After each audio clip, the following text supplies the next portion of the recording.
A sloth, a donkey, and a curious human. Send a prompt and see what they're doing. One hits record with a question on his mind. Two brothers pick it up, see what they find. Corn takes his time, Herman's got the facts. Back and forth, they never hold back. My weird prompts, come on in, that's where we begin. My weird prompts, glad you're here. This episode was generated using artificial intelligence. Please verify facts. You know, Corn, this whole show runs on GPU compute, and we wouldn't be here without Modal. Seriously. And that's what powers all our text-to-speech. Everything you're hearing right now. They're an AI infrastructure platform. Developers use them to run GPU workloads in the cloud with zero infrastructure headaches. If you're building anything with AI, check them out. Modal.com. While everyone is out there talking about the latest cloud-based chatbots and who has the slickest web interface, there is a whole other world of AI happening in places you will never see on a map. I am talking about windowless, reinforced bunkers with armed guards and cooling systems that draw more water than a mid-sized city.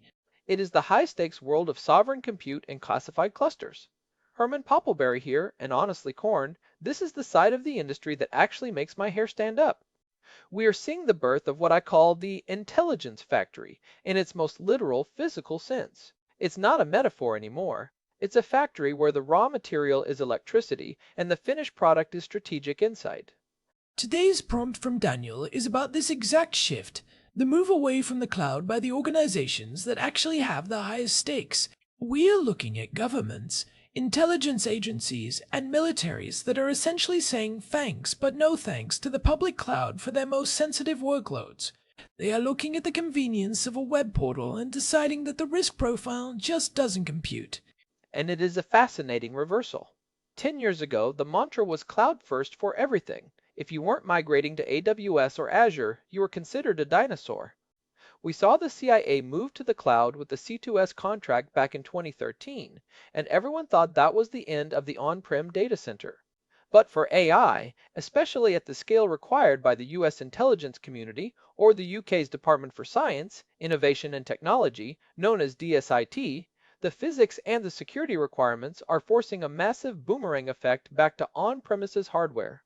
By the way, fun fact for the listeners, Google Gemini 1.5 Flash is actually helping us put this script together today.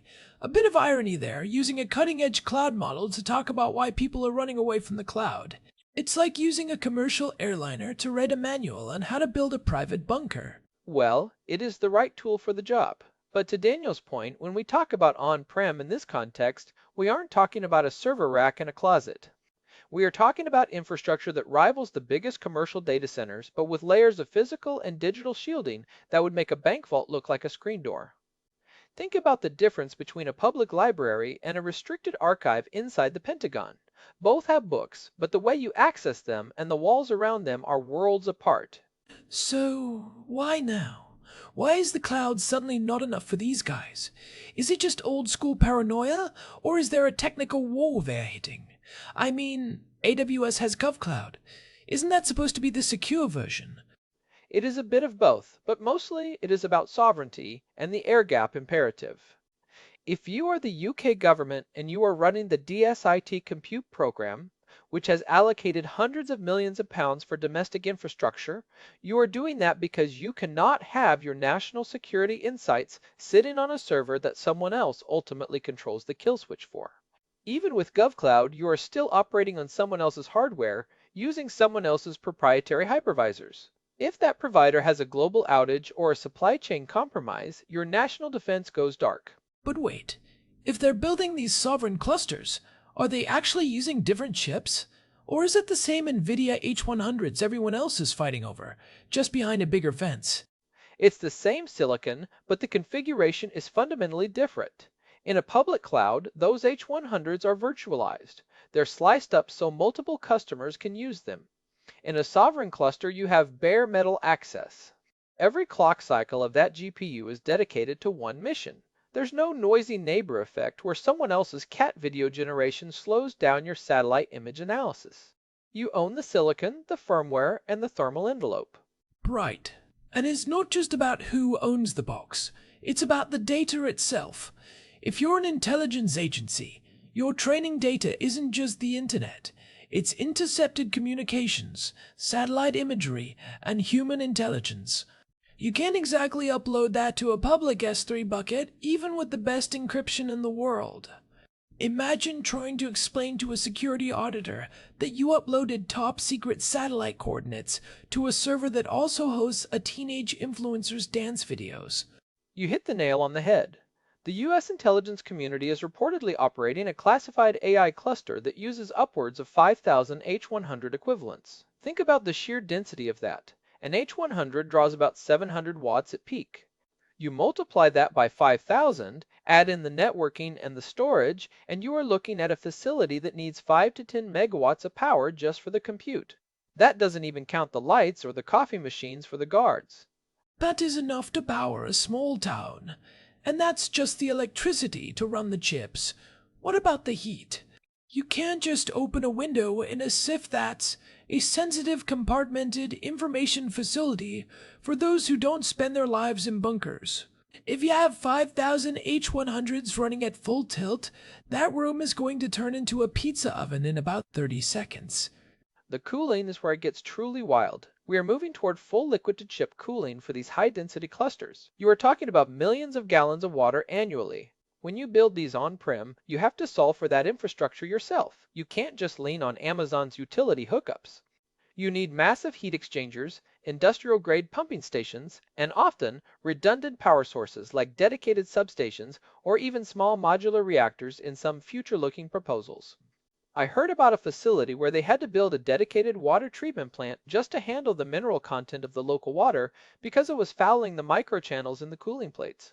But how does that work in practice? If you're a government agency, do you just buy a warehouse and start plumbing? It's more like a civil engineering project. You start with the power grid. You need a dual feed from 2 different substations. Then you build the shell, usually reinforced concrete with copper mesh embedded in the walls for that Faraday cage effect. Then you bring in the specialized HVAC. It's a multi-year construction project before a single GPU ever gets plugged in. Is there a specific protocol for how these buildings are laid out? Like, do you put the GPUs in the middle and the guards on the outside?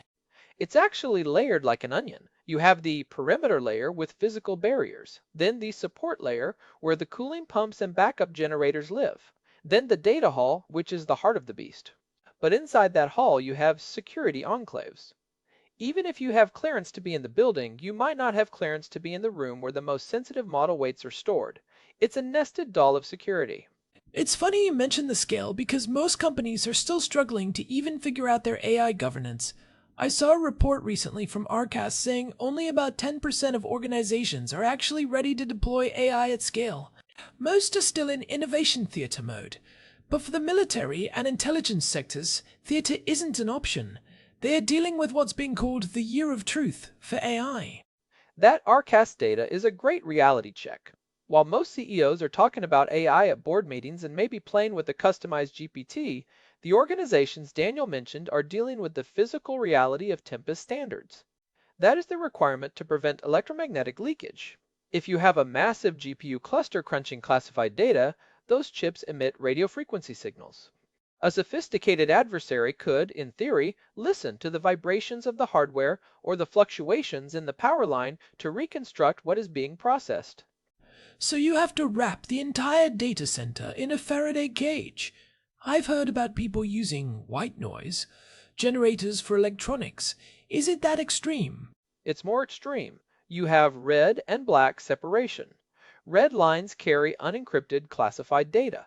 Black lines carry encrypted or unclassified data. They can't even be in the same cable tray. You have physical gaps between the wires to prevent crosstalk, where one signal might bleed into another via induction. When you're running thousands of GPUs, the electromagnetic noise is deafening. Shielding that, so a spy satellite or a van parked outside can't pick it up, is a massive engineering hurdle that the public cloud just isn't built for. But wait, if you have these massive electromagnetic signatures, doesn't that make the bunker a giant target? Like, hey, look at this massive radio silent spot in the middle of Virginia. There must be something important there. That's the signature management problem. You don't just shield it, you try to blend it in. Some facilities are built deep underground, using the earth itself as a shield. Others are disguised as mundane industrial parks or municipal waterworks. If you look at a satellite map, it just looks like a warehouse for a plumbing supply company. But that plumbing company has a security fence that's electrified and a dedicated fiber optic line that goes straight to the Pentagon. And then there is the air gap itself.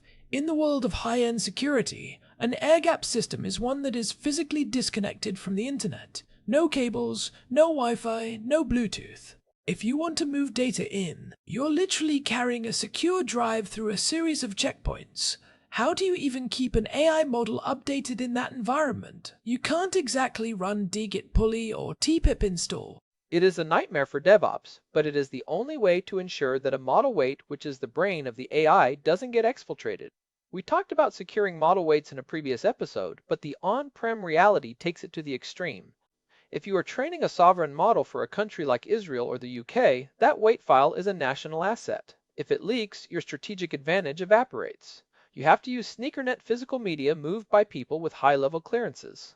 You have a clean room for data ingestion where files are scanned for steganography or malicious code before they are allowed near the main cluster. So, let's say a researcher finds a new paper on arXiv and wants to try a new training technique. What's the actual workflow? Do they print the paper out and retype the code? Almost. They usually have a low-side network where they can do research. They write the code there, then they put it on a secure USB drive, which is often tracked with a serial number and a signature. That drive goes through a scanning station, which is basically a digital car wash. It checks for malware, unexpected hidden partitions, and even logic bombs. If it passes, the drive is physically moved across the gap to the high-side network. It's tedious, it's slow, and it's the only way to sleep at night if you're the CISO of an intel agency. It's the intelligence factory concept again. If the factory is on someone else's land, you don't really own the product. But let's talk about the boomerang effect. We spent the last decade telling everyone that the cloud is cheaper, faster, and better. Is the cost-benefit analysis actually shifting back to on-prem for GPUs? I mean, those H100s aren't cheap. They're like $30,000 or $40,000 a pop. At a certain scale, the math flips. If you are renting 10,000 H100s from a cloud provider, you are paying a massive premium for their overhead and profit margin. If you have a steady 24/7 workload, which these agencies do, the math starts to favor owning the hardware.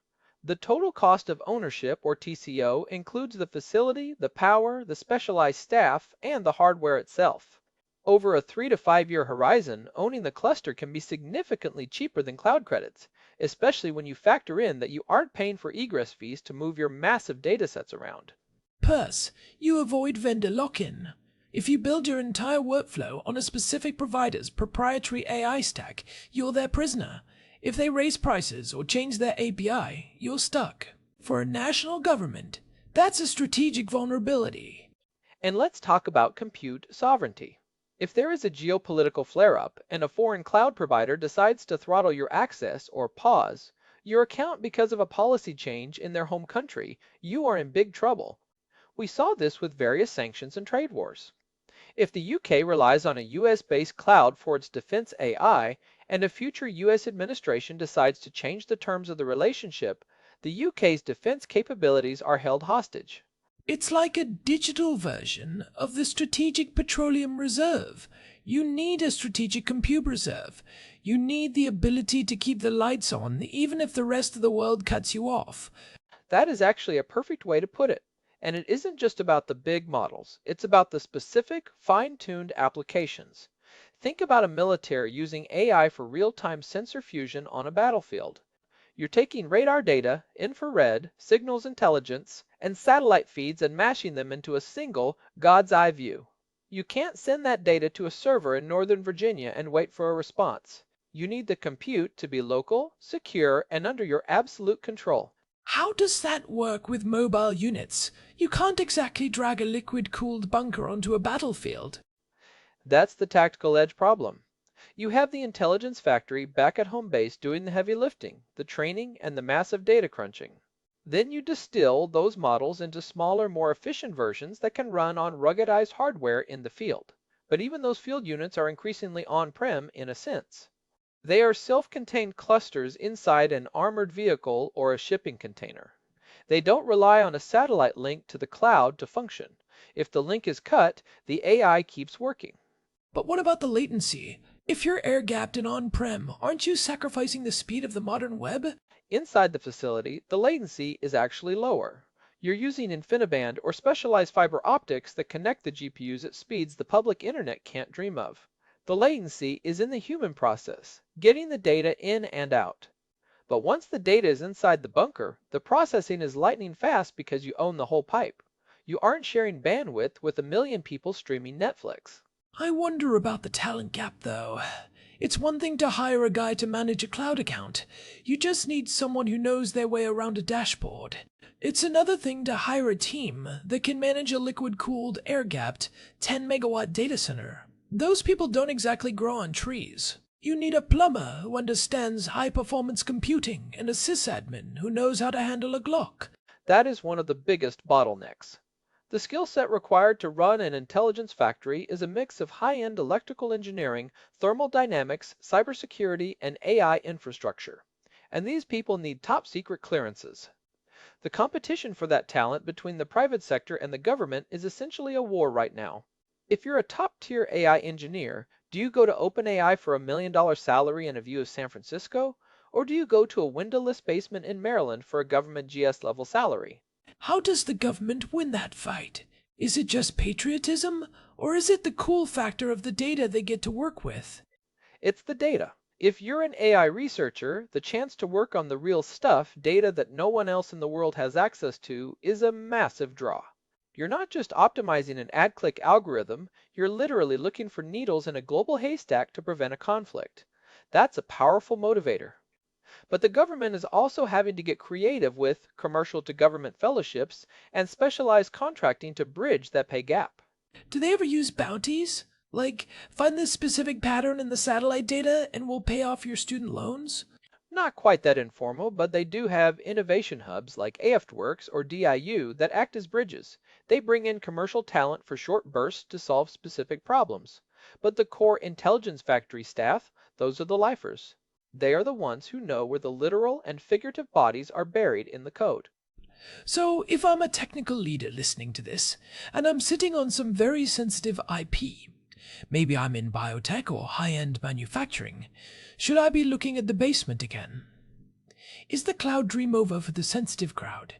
I wouldn't say the dream is over, but the one-size-fits-all approach is definitely dead. We are entering a bifurcated era.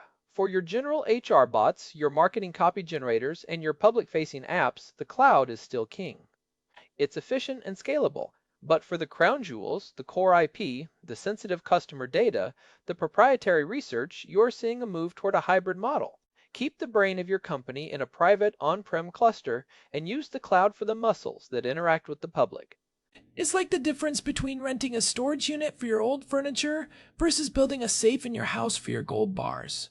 You don't put your wedding ring in a public locker at the bus station. And the lead times are the other thing people miss. If you decide today that you want a 10,000 GPU on-prem cluster, you are looking at an 18 months lead time minimum. You have to secure the GPUs, which are still in high demand, but more importantly, you have to build or retrofit the power and cooling infrastructure. You can't just plug 10,000 H100s into a standard wall outlet. I've seen projects delayed by a year just because the local utility company couldn't provide the necessary transformer capacity. I can imagine the look on the face of the local power company when you tell them you need 20 megawatts by next Tuesday. Sure, let me just flip the small town switch to off for you. They would laugh you out of the room. It requires years of planning with local utilities. This is why we're seeing sovereign compute become a major plank of national policy. Governments are realizing that compute capacity is a fundamental utility, like water or electricity. If you don't have it, you can't compete in the 21st century. It's a compute or die world. Look at countries like Saudi Arabia or the UAE. They are investing billions into domestic GPU clusters because they don't want to be dependent on Western cloud providers forever. Is there a risk of compute silos, where every country has their own AI that doesn't talk to anyone else's AI? That's already happening. We are moving toward a fragmented splinternet for AI. You have the Western models, the Chinese models, and now these burgeoning sovereign models. They are trained on different data, with different cultural values and strategic objectives. If you're a global corporation, you might have to run 3 different versions of your AI just to comply with local compute sovereignty laws. It's interesting to see how this connects back to what we've talked about regarding the intelligence factory in the cloud. In episode 75, we looked at how the cloud was being rebuilt for AI, but now that same blueprint is being taken off grid into these classified environments. Is the hardware actually different, or is it just the building around it? The technical architecture is actually very similar. You are using the same InfiniBand networking, the same NVLink fabric for the GPUs, and the same high-speed storage arrays like Weka or VAST. The difference is the wrapper. Instead of a multi-tenant cloud where you share a physical building with 1,000 other companies, you are in a single-tenant, hardened facility where every single packet of data is accounted for.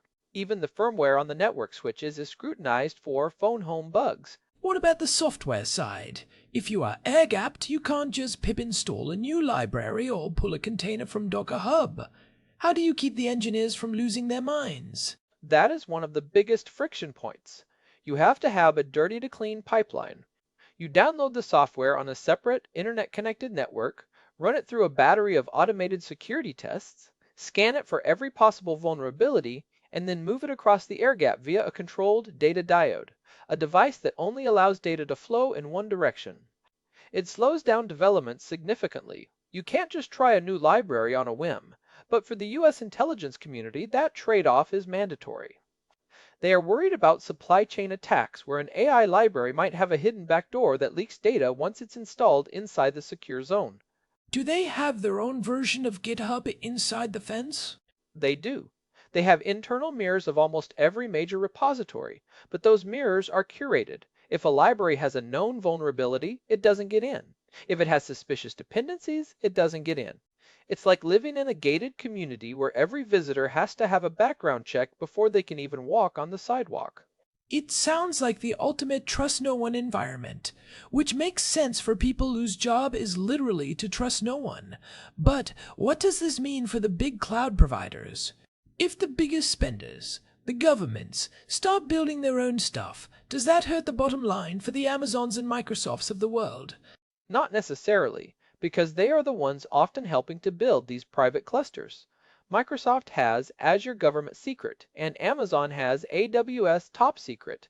They are essentially building private clouds inside the government's own facilities. It's a specialized business model where they provide the software stack and the hardware expertise, but the government provides the bunker and the guards. It's a managed service, but the service is happening behind a 10-foot thick concrete wall. So they're basically ghost writing the data centers. They provide the script and the actors, but the government owns the theater and sells the tickets. In a way, yes, but we are also seeing some countries move away from the US-based giants entirely. France and Germany, for example, have been very vocal about wanting European sovereign compute that doesn't rely on US headquartered companies, even if the servers are physically located in Europe. They are worried about things like the US Cloud Act, which could theoretically allow the US government to subpoena data held by a US company, regardless of where the server is. If you're the French Ministry of Defense, you don't want a US judge to have the legal authority to look at your AI models. How do they bridge that gap? If they aren't using Amazon or Microsoft, who are they using? They are building their own consortiums.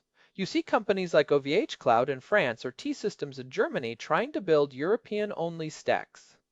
It's a hard road because the R&D budget of a Microsoft or a Google is bigger than the entire tech budget of some medium-sized countries. But for sovereignty, they are willing to pay the price of being slightly behind the curve if it means they have total control. It's a geopolitical chess match played with silicon and electricity. And it seems like we're only in the opening moves. What's the next level of this? Do we end up with AI embassies where a country's compute is considered sovereign territory? It's not that far-fetched. We already see data sovereignty laws that dictate where data can be stored. The logical next step is compute sovereignty, where the actual processing has to happen within specific borders and under specific legal frameworks. For the military and intelligence sectors, this is already the reality. We might see compute treaties in the future where countries agree on how much processing power they can have, similar to nuclear arms limitation talks. You can have 10,000 H100s, but no more. The SALT Treaty for GPUs. I can see the headlines now. But let's look at the practical side for a second. If I'm a developer working in one of these bunkers, what is my day-to-day like? Is it just like working at a tech startup but with more badges? It's much slower. You spend a lot of time waiting for security clearances on your code. You can't just Google a solution to a bug because your workstation isn't connected to the internet. You have to use offline documentation. If you want to use a new open source model, you have to wait weeks for it to be vetted and brought across the gap. It's a very different culture. It's move slow and secure things rather than move fast and break things. That sounds incredibly frustrating for someone used to the modern dev cycle. It is, but the stakes are different. If you break things in a classified environment, you don't just lose a few hours of uptime, you might compromise national security. The people who thrive there are the ones who find deep satisfaction in solving incredibly complex problems under extreme constraints. It's like being a submariner. You're in a high-tech, high-pressure environment, cut off from the world, doing something vital. I think the biggest takeaway here is that the cloud is not an inevitable destination.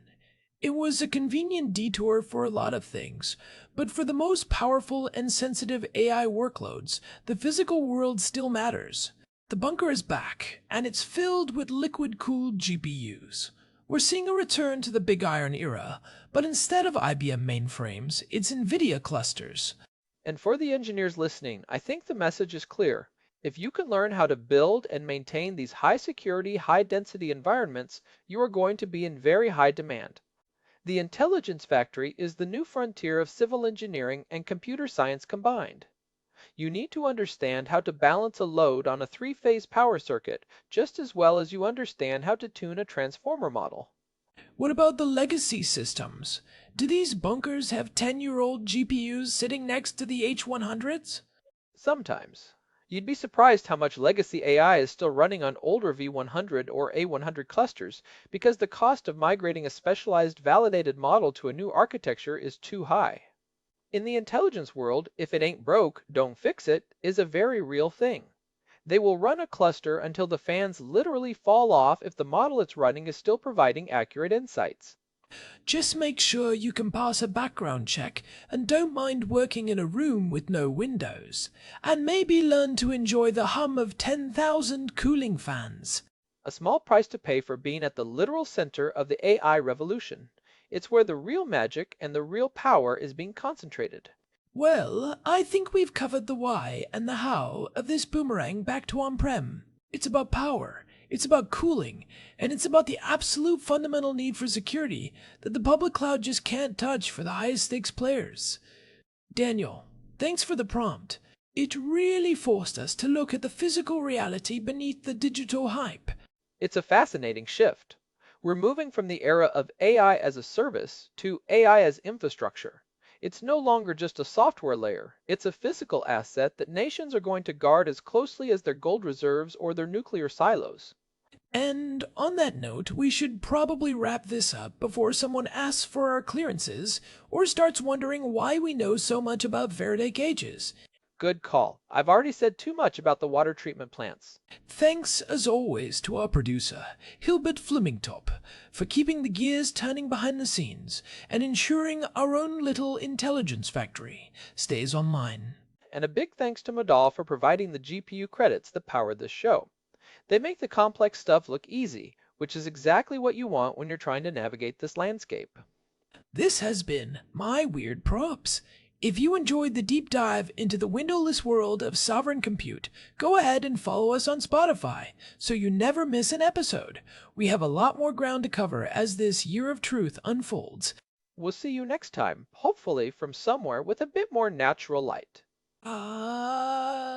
Stay weird and stay secure. This episode was produced using Google Gemini 3 Flash, text-to-speech by Chatterbox. Thanks for listening to our show, My Weird Prompts, where our thoughts go from slow takes to facts on cue. We change and follow through. My Weird Prompts.